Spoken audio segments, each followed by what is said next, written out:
Hi again, Georgia and Auburn coming up this week. That's always a big time. And when you have big events going on, you got to have big time people with you. And we got Russ Tanner and DJ Shockley to talk about the Dogs and the Auburn Tigers this week. And on the road for the first time for the number one ranked and 4-0 Georgia Bulldogs. So, guys, what's in store when you go on the road for the first time? 4 games, 5 games into the season.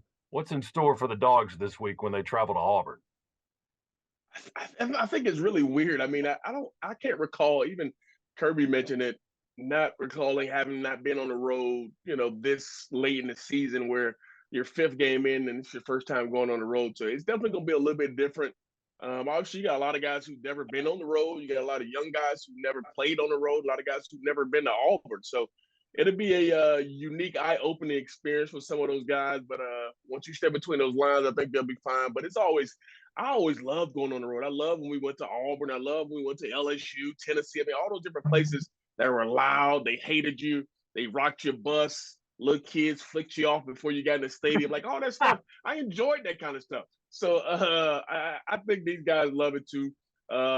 As 18 to 22-year-old kids, you love obviously having a new surrounding. You love playing at home for sure, but you get on the road, there's something about being just you and your guys and seeing all the red and black that actually travels to these different places. And obviously Auburn being right down the street won't be a tough challenge for many Dog fans, but it's always fun to go on the road, man. I think these guys will relish that opportunity and look forward to it. Yeah, you don't come to the University of Georgia to get excited about playing, Eastern Louisiana, Southern State, or some of the smaller schools that have been on our schedule in the past. You come to Georgia to play games like the Deep South's oldest rivalry, to go to Jordan-Hare Stadium, to go to Auburn, and to Shock's point, it kind of sharpens the spear, if you will. I mean, you got to singularly focus, you got to lock in and go. And I mean, I think the challenge for Georgia. And I don't know that the numbers and the stats prove this out, but it seems like we have started slow. And the issue, especially with younger guys, inexperienced guys being there, if you start slow at a place like Auburn, their crowd goes absolutely nuts. If you allow that crowd in the game, so much of what we expect to be our advantage is more talented, higher ranked team, whatever it may be. So much of that advantage is going out the window when that crowd starts cranking. So I think this week, more so than any of the first 3 or 4 games we played, Georgia's ability to start fast is going to be really important because you don't want to give all those warplanes and Eagles a chance to get rocking and rolling and make it a lot tougher on us. So, Carson Beck and crew, they need to come out sharp and make sure that Auburn crowd sooner rather than later, because when they get loud, your ability to execute your offense gets tremendously harder. We heard from Brock Bowers earlier this week, and Shock, you echoed some of the things that he talked about playing on the road and how he enjoys being the villain and teams cheering against you. And why is that? What is that motivating factor that drives the opponent to feel like that? Well, I think the number one thing for me, it comes down to when you make a play and those same people who were going crazy, screaming and all on your head, and then you make a play and it's like nothing. I think that's kind of like the biggest, that's like the best feeling you can have is to shut up 80,000 people with your play. And it invigorates you. It's the same thing when you're at home and you make a play and the crowd goes crazy. Well, when you're on the road and they're all against you, and then it's like just rubbing it in their face. It feels so good. I mean, every athlete can atone to it. I mean, Russ has had opportunities where, he's bulldozed dudes and pancake guys, and then you go and you watch it on tape and you see all your teammates going crazy. You live for those moments. That's what it's about. So I think when you go on the road and you get to shut up people who are wanting for you to fail, and then you have success, it just does something to your heart, Scott. That's all. I'm just saying, it feels great. Yeah, these guys, when they go to play Division I big time football, you've got to have a gladiator mentality, a warrior mentality, and you are stepping into the den. I mean, it is a battle. And I don't like to use war because there are people that watch this and see us that are actual warriors that go into battle for real, who put their lives at danger. This ain't that, but it's the same mentality when you go in, where it is a hostile environment. And when those juices start flowing in that hostile environment, like Shock said, to be able to shut that other crowd up, one of my favorite things every time we ever won on the road, and we were very fortunate to win a lot of road games, a lot of big road games. We're at the Hobnail Boot game up there in Neyland Stadium, and they're absolute bananas. They hit that screen pass, way down the sideline, and then when Greeny hit Veron in the end zone, all the Tennessee people went completely silent, and our 10,000 Georgia fans are freaking rocking the stadium. You get a chance to do that, and was it 02 we went to Auburn when Greeny hit Michael Johnson down there. I remember that clearly. To be able to hear your fans start going absolutely nuts in that, and the other team's been talking trash, you just say, hey, y'all see that scoreboard? You know the deal. There's no better feeling for the gladiator in the arena than to go in and conquer the foe. And that's what you got a chance to be. It does something to you. It makes your heart be a little bit stronger, makes your mind be a little bit sharper, and you want it that much more when you play in places like Auburn. 4 games in, 4 wins for number 1 ranked Georgia. Are you guys seeing this team get better? Did you see them get better against UAB last week? Yeah, I think so. I mean, you saw a lot of things. Georgia ran the ball better. Dejon Edwards being back in health goes a long way towards that. And the whole idea we talked about starting slow, it still felt like we started slow. But and Carson Beck will tell you this, watching film, like he missed 2 just absolutely touchdown guys. He had Brock Bowers on the scene one time, and I think it was Arian Smith he had again. If those 2 passes are on the money, it's a different conversation. Like, golly, we came out on fire. So it's the little things with it, but at least the opportunities were there. Kirby talked about in his press conference this week, they were talking about how important turnovers are. And Kirby said the bigger marker for us is explosive plays, which I'm assuming it means 20, 25 plus yards. And Georgia started having more explosive plays, which is something that we've been just jonesing to get, with 2 or 3 other opportunities that we missed with it. So as you come out and start to figure out who your personnel is, what you do well, and Carson Beck gets more comfortable, the line gets more comfortable, and you have opportunities for those explosive plays, this offense can become what we all hope it, the potential is there. And you started seeing some glimpses of that last week, I feel like, in the UAB game. Scott, there are 2 things that really stuck out to me from last ball game. One is what Russ talked about in Carson, and I thought Carson going for 337 yards. I mean, it's like his first game over 300 yards as a starter.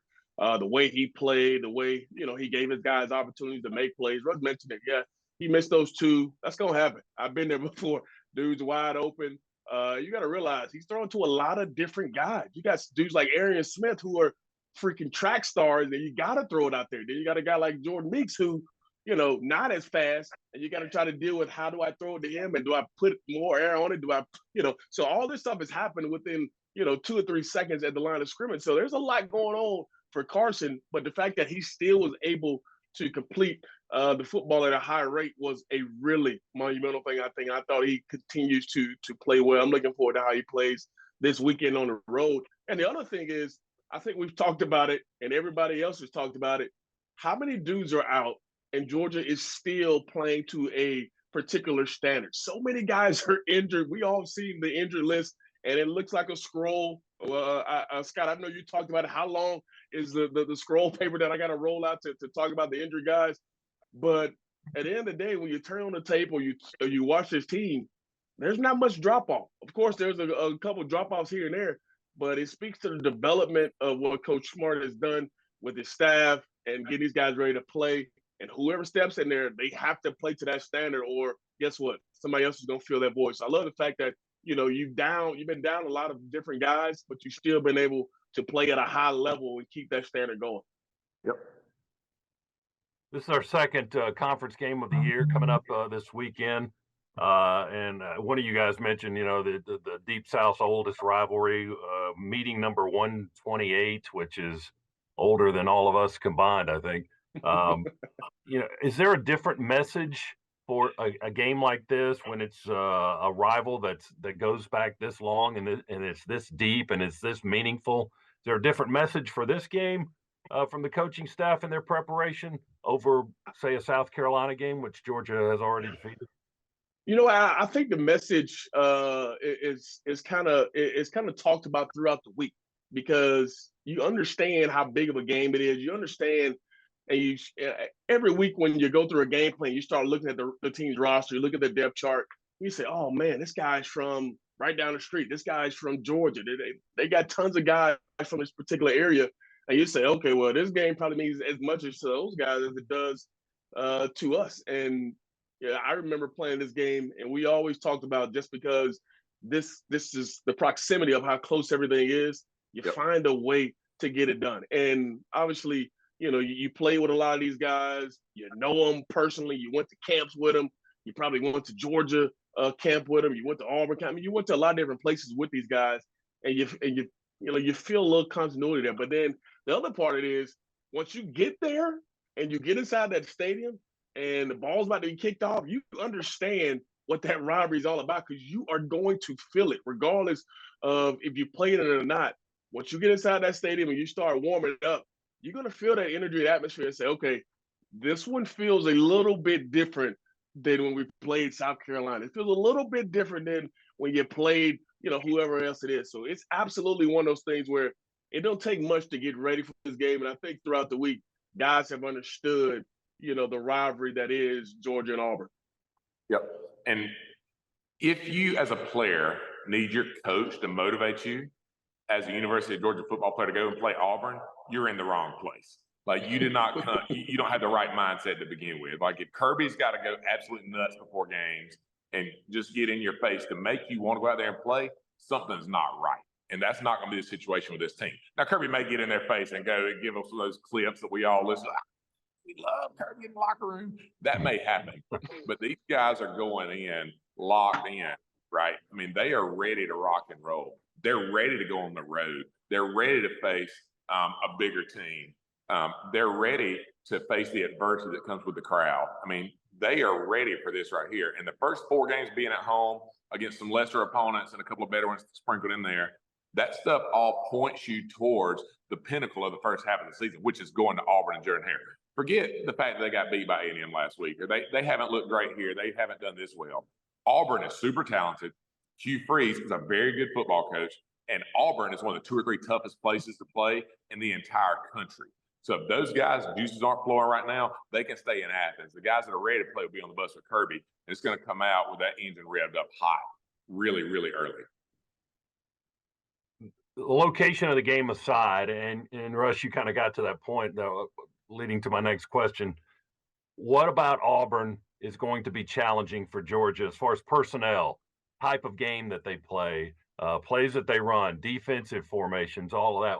What is challenging about Auburn for Georgia this week?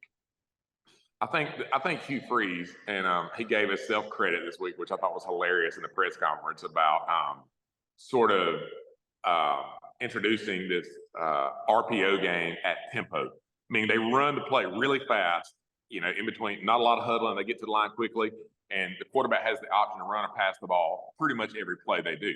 And they try to figure out where you're weak on defense. They try to make sure they got a personnel matchup that works in their favor.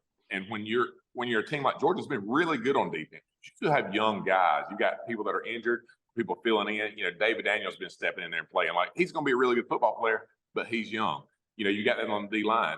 Hugh Freeze, what he does really well is try to make sure his personnel, where he's strong, puts you in a vulnerable situation. So you don't really know exactly what you're going to get with them. You got Peyton Thorne and Robbie Ashford, 2 different quarterbacks that are both capable of playing.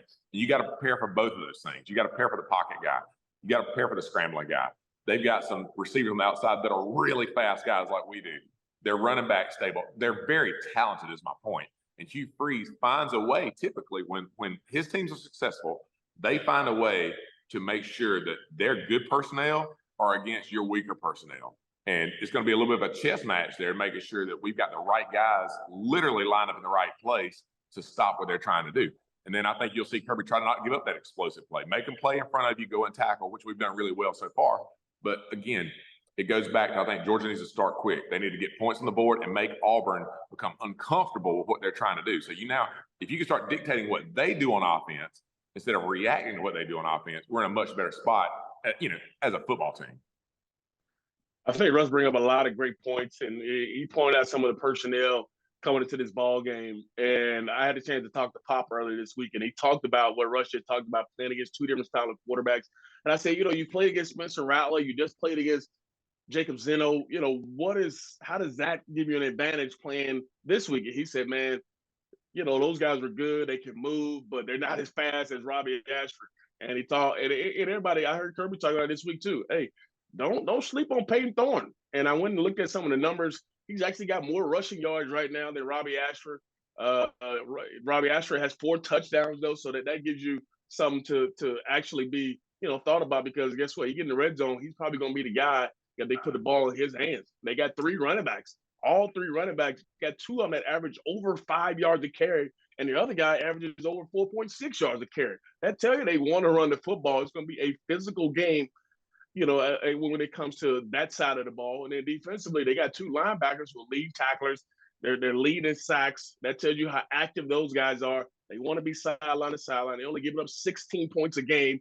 This is a defense that has always been physical over the years, and I don't think that's going to be any different coming into this particular ball game. So there are a lot of athletes. There are a lot of players on that Auburn side of the football. And like Russ said earlier, regardless of what their record is, regardless of what happened last week versus Texas A&M, you better believe they're going to be ready to play this weekend when they play the Dogs on primetime at 3:30. And it's going to be one of those interesting ball games to pay attention to. And Hugh Freeze, he kind of alluded to it, this week. And he talked about the first time he had a chance to play against Kirby Smart in Kirby's first year. And he's like, yeah, I remember the outcome. And he didn't want to rub it in too much, but he remember getting the win. So he's a guy, and he beat Kirby when he was at Alabama as well. So there's something there that, Hugh Freeze may walk into this ball game, feel like, yeah, he's coaching for the team with a G, but I've always had kind of success versus Kirby Smart. So I guarantee you, Kirby remembers that, and I know Hugh Freeze remembers that. So it's going to be fun chess match this week to see what happens. All right, we'll get out of here on this one. I just want to ask you guys, since we are on the road this week, your favorite road memory in your career. Does anything jump out, and why so, if that was the case, of your favorite road game? My favorite road game personally is we played Tennessee in Knoxville in 2003. That was the first year where I actually got playing time, was able to start. And it was a tough game early on, but that's one, if you guys remember, Sean Jones did the scuba score, 97 yards right before halftime. And we came out in the second half and just had an identity of a football team to where I remember Callaway saying, we're going to run the ball, and then we're going to snap it again. We're going to run the ball again. Then we're going to run the ball again. And after that, we're going to run the ball again. And in my mind, it was a 28-play drive where all we did was run the ball and smash it. In reality, it was like 8 or 9 plays. We ran the ball 5 or 6 times. But it was a game where we just really came out and asserted just physical dominance, where you felt like you reached into Hardin-Neyland Stadium, you took some orange hearts out, put them in your pocket, back to your sideline, just absolutely demoralized them by that. And for us, I'm talking about the offensive line, that was kind of a big step to kind of catapult to our careers, because we've been the guys always been in question. And now all of a sudden we look towards the next couple of years, our junior, senior years, which culminated with Shock being at the helm, win the SEC championship again, had some great times. So for me, 03 Tennessee, we ended up beating the absolute brakes off of them in Neyland Stadium, and we did it by breaking their wheel at the line of scrimmage.